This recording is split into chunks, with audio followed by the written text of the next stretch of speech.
Astronomers का मानना है कि हमारे यूनिवर्स में बिलियंस ऑफ एक्सोप्लैनेट मौजूद है, जिनमें से 5000 से भी ज्यादा एक्सोप्लैनेट एस्ट्रोनॉमर्स ने खोज भी लिए हैं।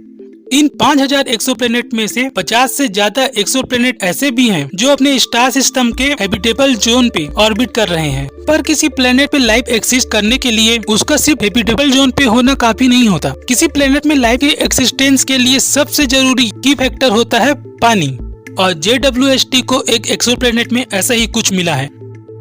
तो हेलो दोस्तों, स्वागत है आपका Hubble versus James Webb image के दूसरे वीडियो में। आज के वीडियो में हम बात करेंगे नासा के रिलीज किए गए उस इमेज के बारे में जिसके रिलीज होते ही दुनिया भर के एस्ट्रोनॉमर्स और खासकर वो एस्ट्रोनॉमर्स जो एलियन लाइफ की खोज में लगे हुए हैं, उनका एक्सप्रेशन कुछ ऐसा था। इतनी खुशी मुझे आज तक। तो चलिए किसी एक्सोप्लैनेट पर मिलने वाले पानी की कहानी का ये सफर शुरू करते हैं।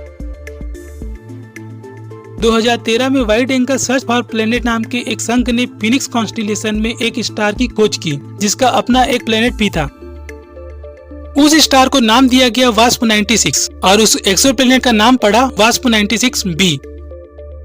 नासा ने लगभग 6.5 घंटे तक जेम्स वेब का फोकस वास्प 96b पर किया और JWST ने वास्प 96b से आ रहे स्पेक्ट्रम को कैच किया, जिसके बाद नासा ने वास्प 96b नाम के इस एक्सोप्लैनेट का ये इमेज रिवील किया।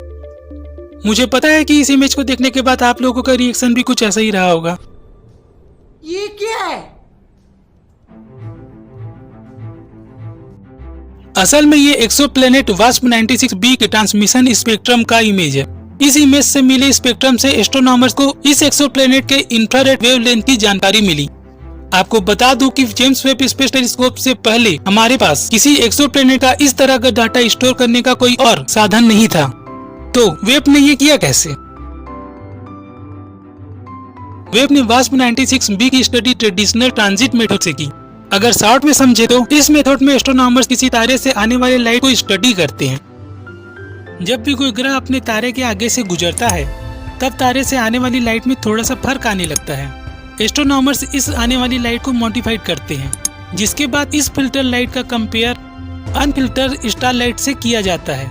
इस तरह से न सिर्फ एक्सोप्लैनेट खोजे जाते हैं, साथ ही उस एक्सोप्लैनेट के एटमॉस्फेयर को भी स्टडी किया जाता है। मतलब जब भी वास्प 96b अपने तारे के सामने से गुजरता है तो उस तारे से आने वाली लाइट के कुछ अमाउंट को रोककर खुद एब्जॉर्ब कर लेता है। ये व्हाइट सर्कल्स एक्सोप्लैनेट द्वारा एब्जॉर्ब किए गए उसी लाइट के अमाउंट को रिप्रेजेंट कर रहे हैं। इसके अलावा इमेज में व्हाइट सर्कल्स के ऊपर और नीचे जो ग्रे लाइन दिख रहा है वो एरर बार्स है।